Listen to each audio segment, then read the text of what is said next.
Hey guys, welcome to today's video. Today we'll be taking a look at some of Jamaica's most famous pirates or those who have been associated with the island.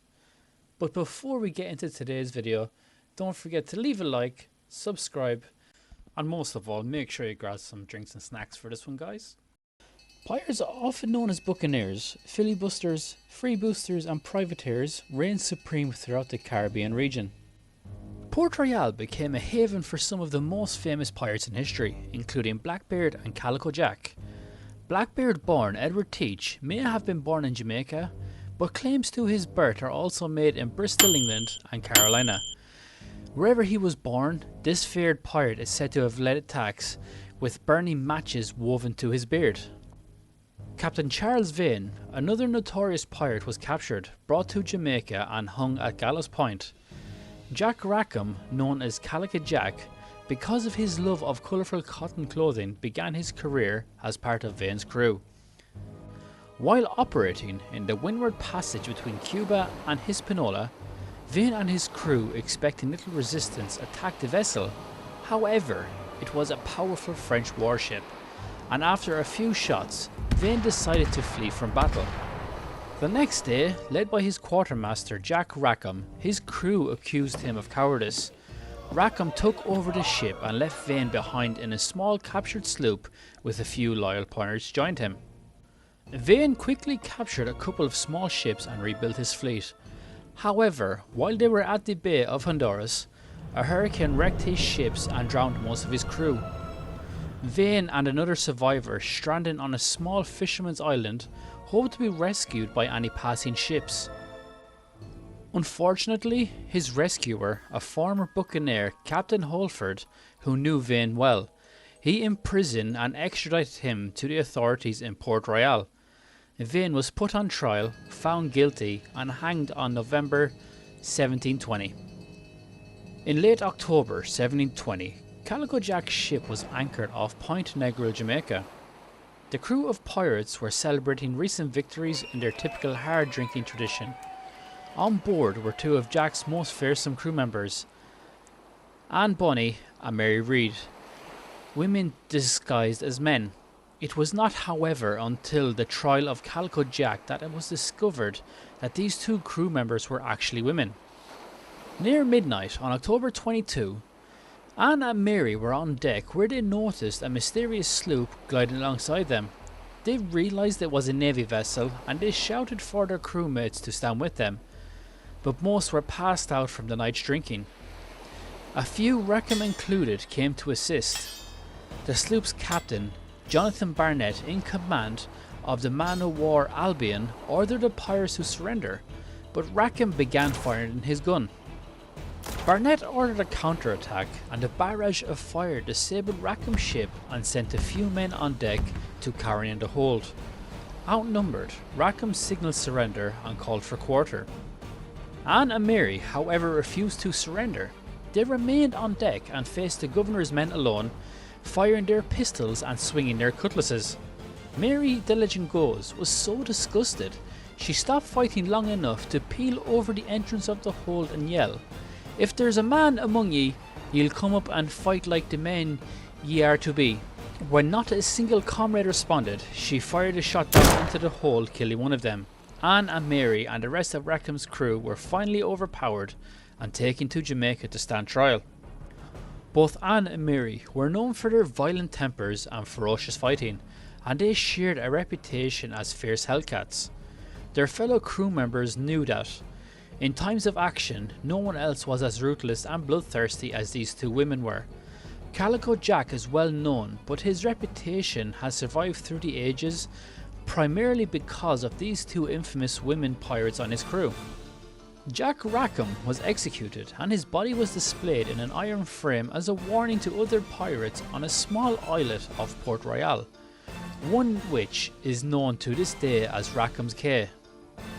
Anne and Mary were tried 1 week after his death and were also found guilty, but at their sentencing, when asked by the judge if they had anything to say, they replied, "Me lord, we plead our bellies."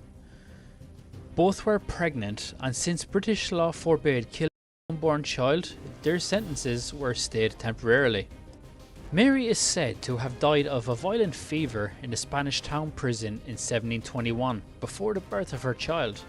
Others reports say she feigned death and was snuck out of the prison under a shroud. No record of Anne's execution has ever been found.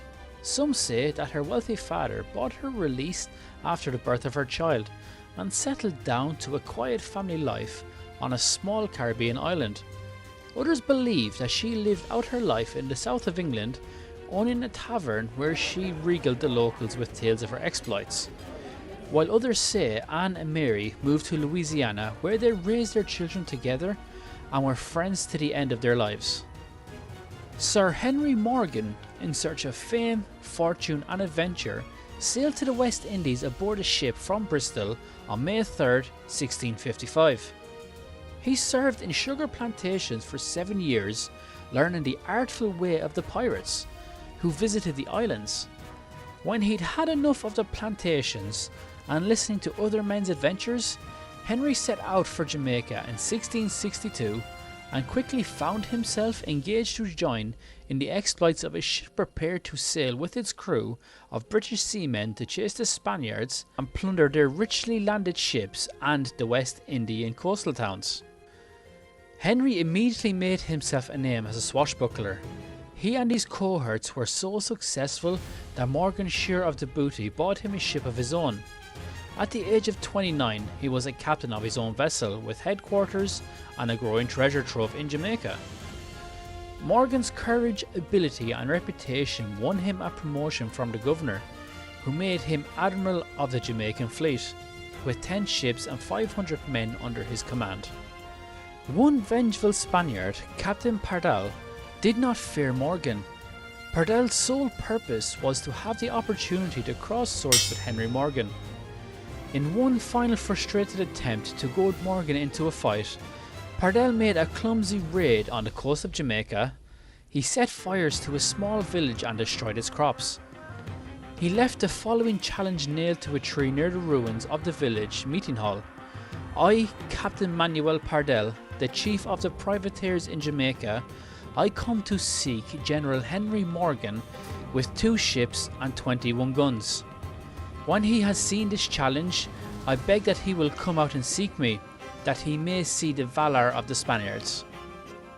Morgan saw the note and lost no time in setting sail to hunt down the Spaniard.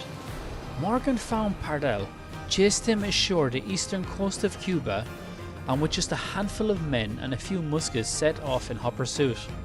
With the first volley from Morgan's sharpshooters, the Spaniards turned and fled in terror. Pardal was shot through the neck and killed with a musket ball from Morgan's own pistol.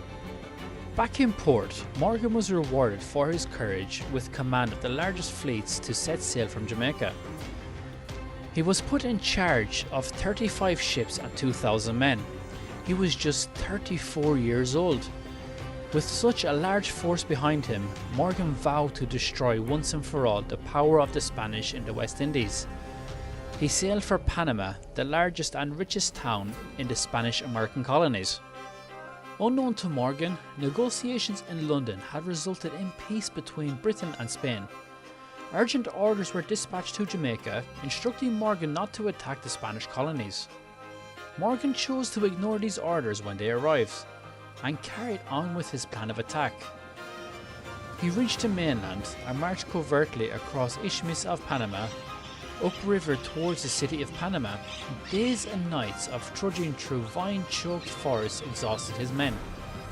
When they ran out of food and water towards the end of their march, they decided to eat their leather powder satchels to stave off the pangs of hunger.